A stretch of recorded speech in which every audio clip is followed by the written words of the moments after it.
Merhabalar herkese arkadaşlar. Bugün araç reklamlarında paylaşılan görsellerin, daha böyle sofistike, sade yapılmış olan görsellerin Blender üzerinden nasıl yapılacağını sizlere göstereceğim. Konsept olaraktan ben bir süredir bu şekildeki paylaşımları görüyordum hep. Bu zaten eski bir stil. İşte Peugeot, Opel, Ford birkaç kere gördüm böyle paylaşımlarını. Daha çok Peugeot ile Opel yapıyordu bunu. Stillerden bir tanesi, hani yapımı kolay, aydınlatması kolay, hem de hoş gözüküyor. Burada tabii bu oluşturduğumuz konseptlerden bir tanesi olacak. İsterseniz benim araç sinematiklerimdeki gibi bir harita, map tasarlayıp da yapabilirsiniz. Veya bunun gibi yerlerde de yapabilirsiniz. Tabii bunlar aslında biraz daha görsel almak için, yani animasyona pek müsait olmayacak tasarlayacağımız alan gereği. Ama en azından çıktılar iyi olabilir. Şimdi burada bizim için önemli 3 element var. Bunlardan bir tanesi kaliteli bir model. Nasıl bulacağımızı göstereceğim. İkincisi bulduğumuz modelin materyal düzenlemesi. İyi materyal olmazsa renderlarımız da pek iyi olmaz. Üçüncüsü de HDRI kullanımı. Şimdi öncelikle doğru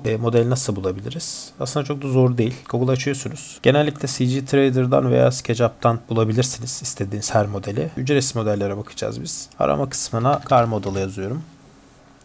Şuradan da Downloadable'ı seçiyorum ki hani ücretsiz modelleri görelim. Tabii şimdi car yazınca burada dikkat ederseniz bir sürü araç çıktı ve çeşitli araçlar var. Bunu filtreleyebiliriz. Opel model yazalım. Mesela burada çıktı. Şu araç reklamların Astra bu. Kullandıkları araçlar. Şurada bir tane Mokka varmış. Çok severim Mokka'yı. Şu bizim için çok uygun olur. Zaten görsellerini de göstermiştim sizlere. Modeli bir yüklesin bir bakalım. Gayet iyi, kaliteli bir model. Hatta içi de varmış. Bu çok iyi modelmiş. Bilmiyordum böyle bir model olduğunu burada. Ben de şimdi gördüm. Çok iyi oldu. Şimdi şunu bir kontrol edelim. Triangle 933.000. Bu iyi. Yani modelin detaylı olduğunu gösterir. Neden diyeceksiniz? Yakın renderları alırken örnek veriyorum. Şuralarda bozulmalar olabiliyor. Normalde böyle çok fazla yanaştığınızda belli olur. Mesela şöyle şurada hafif bozulmalar var ki biz böyle göreceğiz aracı yani. Kamera açılarımıza göre değiştireceğiz. O açıdan bu model iyiymiş. Triangle, yani poligon sayısı yüksek bir model. Bu bizim istediğimiz bir şey. Download Trial model diyoruz. FBX olaraktan indiriyoruz modeli. Model indikten sonra modeli klasöre çıkartalım. Tekstürleri var muhtemelen bu modelin ama sanırsam pek iyi değil. Mesela şunlar iç dizaynının tekstürleri. Biz tekrardan bir tekstürleme yapacağız araca. Şöyle yapalım. Aynen tekstürlerle beraber buraya da geldi. FBX olaraktan şurada. İşte Blender açıyoruz. Hepsinden önce biz bir şu başta size gösterdiğim görsellerden bir referans alalım. Alanı tanımak için. Örnek veriyorum, şu görsel iyidir. Yani hani yapacağımız alan aslında çok basit. Yani aracı koyduktan sonrası gelecek. Ben sadece size de örnek olsun diye bu görsele bakmanızı istiyorum. Videoyu durdurup o kısımlardaki görüntüleri alabilirsiniz. Ben tam kare bir şekilde vereceğim. Referans olaraktan açıp bakarız bunlara. Öncelikle aracımızı import etmemiz gerekiyor. Blender'a. File'dan import ve FBX kısmına geldik. Çünkü bizim araç modelimiz FBX'te. Model, source, araç burada. Poligon sayısı fazla olduğu için yüklemesi biraz uzun sürebilir sizlerde. Araç geldi. Muhtemelen çok parçalı bir şekilde. Çok kaliteli model bu arada arkadaşlar. Yani kullanıma çok müsait. Şöyle yapalım direkt. Araç geldikten sonra gördüğünüz gibi hareket ettiremiyorsunuz. Farklı çalışmalar yapmak isterseniz bu araçla ilgili olaraktan farklı bir video çekebilirim. Yani sadece bu araç nazarında değil de parçalar işte nasıl ayrılır, nasıl materyaller tekrar verilir gibi üzerinde uğraşacağız. Modelimiz iyi en azından. Biz bir empty oluşturalım. Şimdi bu araç çok parçalı olduğu için her seferinde tutup hepsini ya da şu şekilde seçmemize gerek yok. Çünkü zor olur. Aracı aldıktan sonra hepsini seçiyorsunuz. Şöyle empty'ye shift basıp tıklıyorsunuz.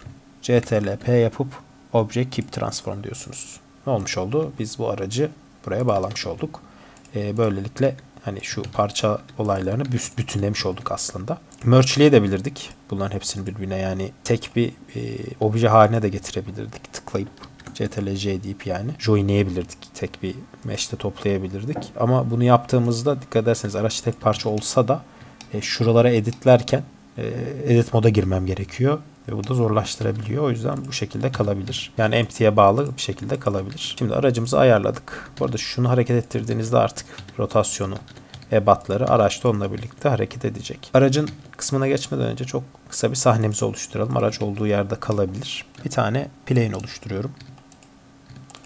Referans görselleri hatırlarsınız. Ebatlarını değiştirebiliriz tabii ki bunları. Şu ebat yeterli olur diye düşünüyorum. Sonrasında bunu bir küpten de yapabilirsiniz bu arada. Ben yani şu an aklıma ilk gelen kısmıyla yapıyorum. Duvar oluşturacağız aslında buraya. Şöyle bir şey yeterli olur. Son olaraktan da şu zemini de biraz aşağı indirelim. Tamam. Bir de şu köşeler çok sivri kalmasın. Bir bevel verelim.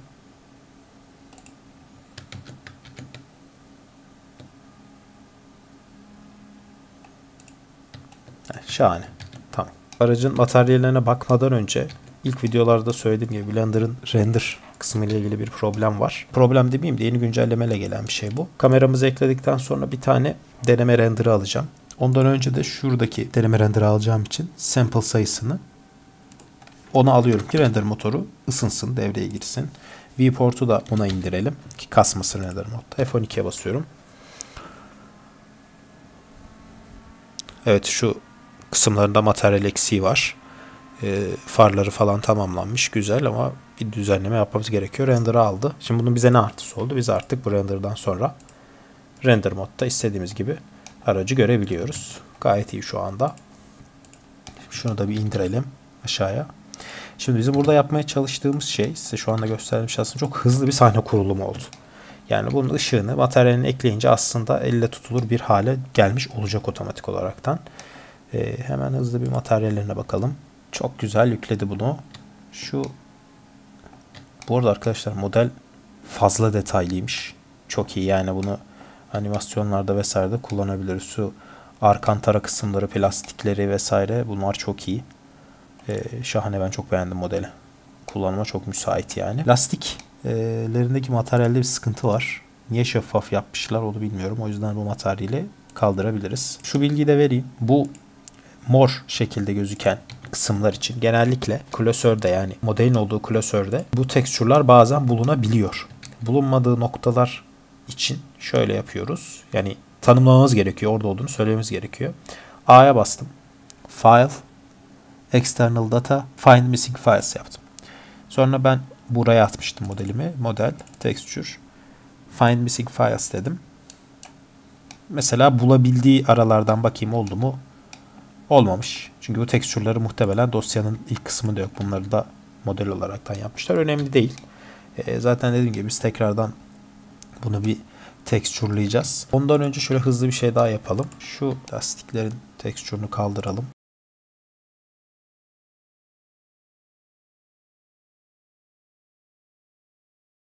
Sonra daha bunlara materyal atacağız.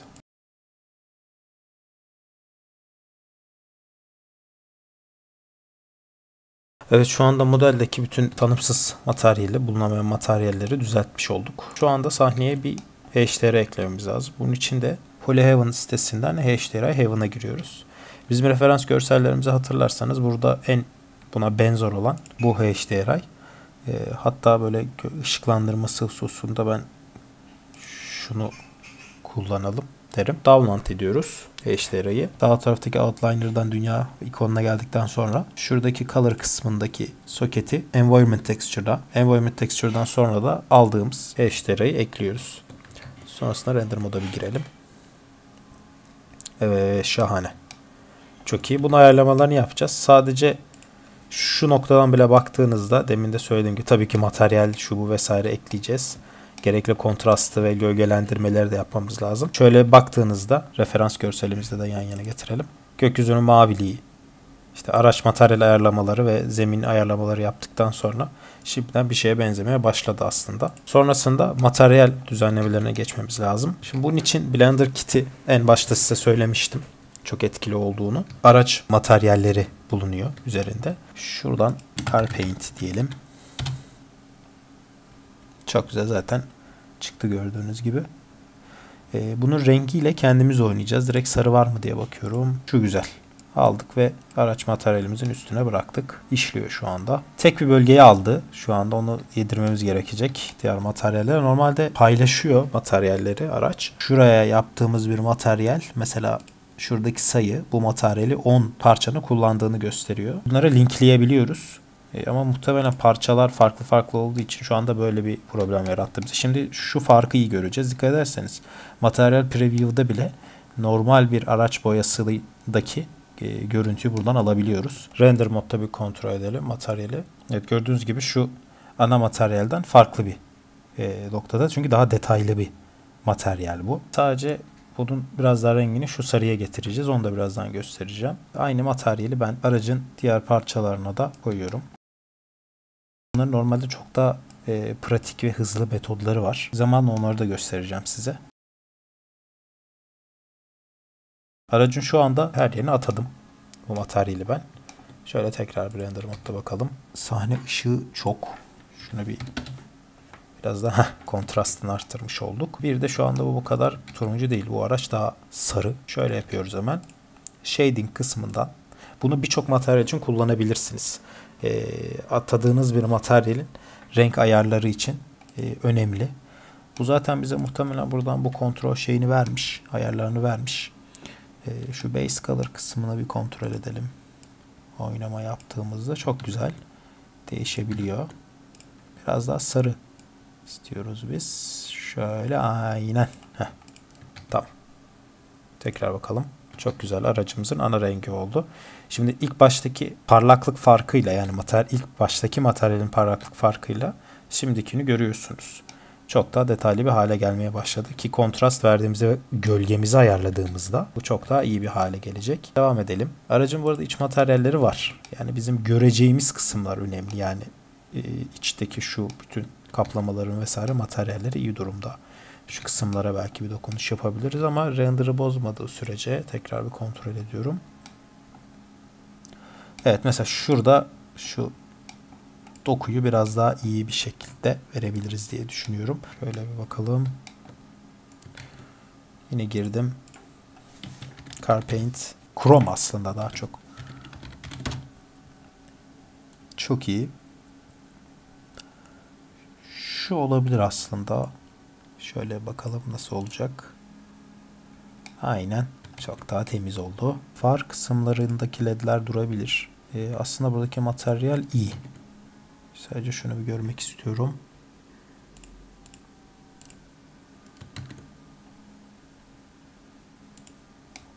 Şurayı bir kontrol edelim. Siyah materyalle beraber kalmış. Bunun biraz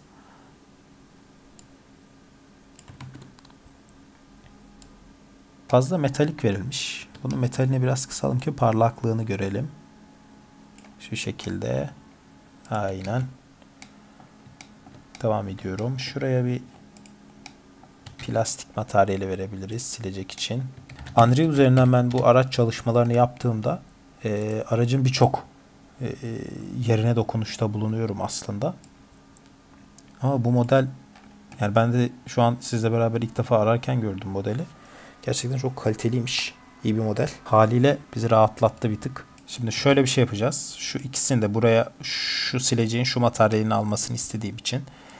Şimdi şuradaki silecek parçalarını seçiyorum, objeleri. Ve en son almasını istediğim objenin de materyalini seçip, yani objeyi seçiyorum. Ctrl L yapıp link material yapıyorum. Böylelikle ondaki materyalleri kendi üzerine kopyalamış oluyor direkt olaraktan. Şöyle tekrar render modda kontrol edelim. Gayet güzel. Şuradaki logolarını da yine metalik yapabiliriz direkt olaraktan. Çok güzel. Şimdi şöyle bir kolayını göstereyim. Şimdi bu materyalin adı nedir? Clean Chrome. Şimdi linkleyebilirim ya da tıklarım buna. Bu materyali şuradan Clean Chrome diyerek değiştirebilirim. Böylelikle o da değişmiş olur. Normalde ben şeyi anlamadım şu an.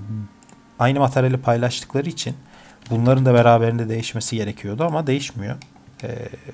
Link sistemleriyle ilgili sanırsam şu an. Şunları da hızlıca Clean Chrome yapıyorum. Bu arada arkadaşlar göstermeyeceğiniz yerleri üzerine çalışmanıza gerek yok.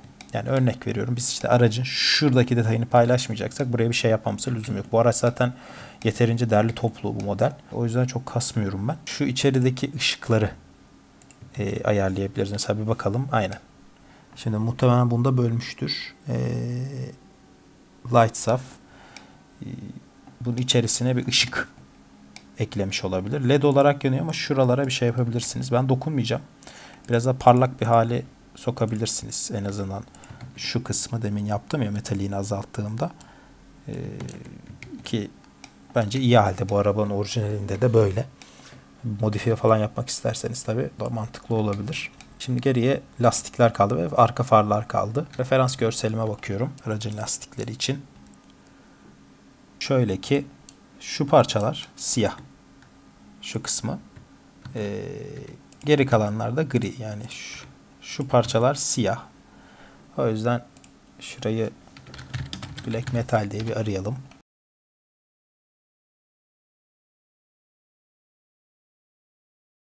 Şu anda araçta da böyle zaten. Geriye şu lastikler kalıyor. Lastikte bir UV çalışması yapılması gerekebilir. Çünkü her zaman doğru çalışamayabiliyor. Ben yine de bir deneyeceğim. Şu lastiği deneyelim. Materyali koydum. Gördüğünüz gibi bozulma oldu materyalde. Şu bozulmayı istemiyoruz.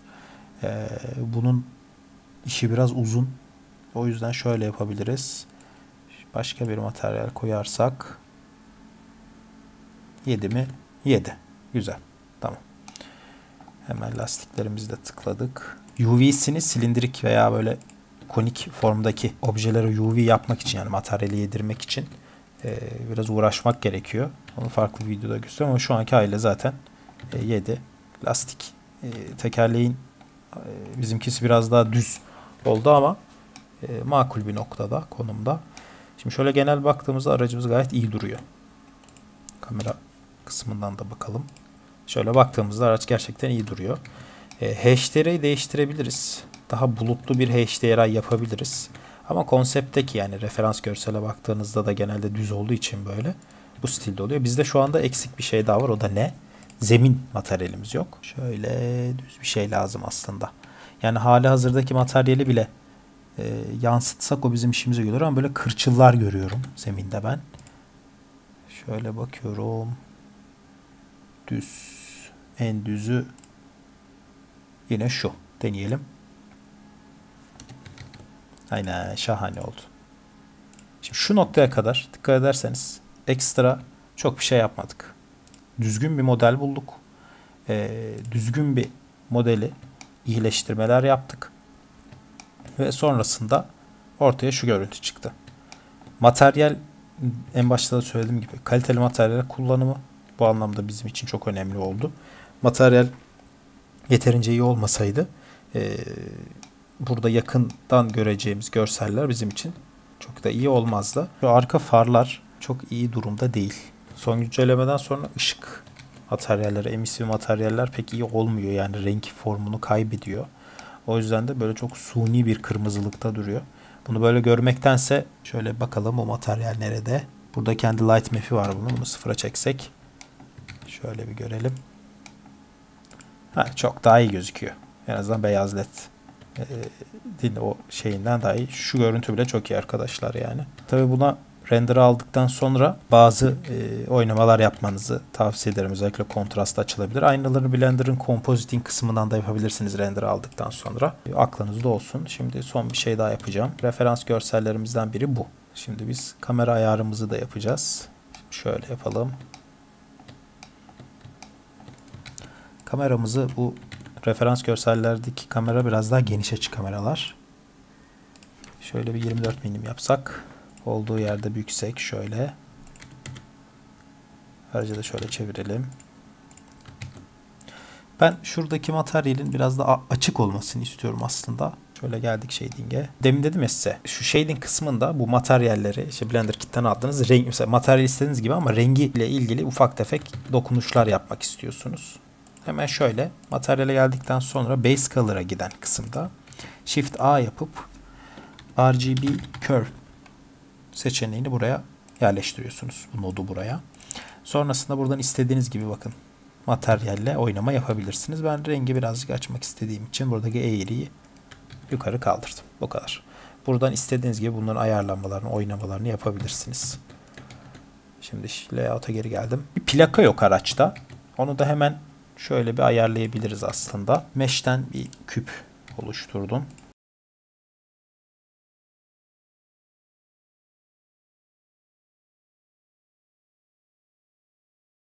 Şimdi benim normalde çalışmalarımda kullandığım bir plakalık var. Siz de hani araç çalışmalarından ilerlemek istiyorsanız bir tane yapmanızı öneririm. İşe yarıyor. Şöyle de bir plakalık yapmış olduk. Hemen buna bir materyal atayalım. Şu kısmına ekstra bir materyal daha atıyorum. Image Texture'dan. Bunun sadece UV'sini ayarlayacağım atadığım materyale. Project from View dedim, yani baktığım yerden bir UV yapmak istiyorum ona. Şöyle de plakayı bakalım. Şahane ayarlamış olduk. Şöyle bir bakalım. Aynen. Bir tane test render alıyorum. Arkadaşlar bunu animasyon şeklinde de yapabilirsiniz. SSD videosundaki gibi kameraya küçük hareketler vererekten sahnenizi canlandırabilirsiniz. Araba sinematiği isterseniz o yorumlarda belirtirseniz yine aynı araçla bir sinematik de hazırlayabiliriz. Farklı bir mekan oluşturaraktan. Bir sonraki videoda görüşmek üzere.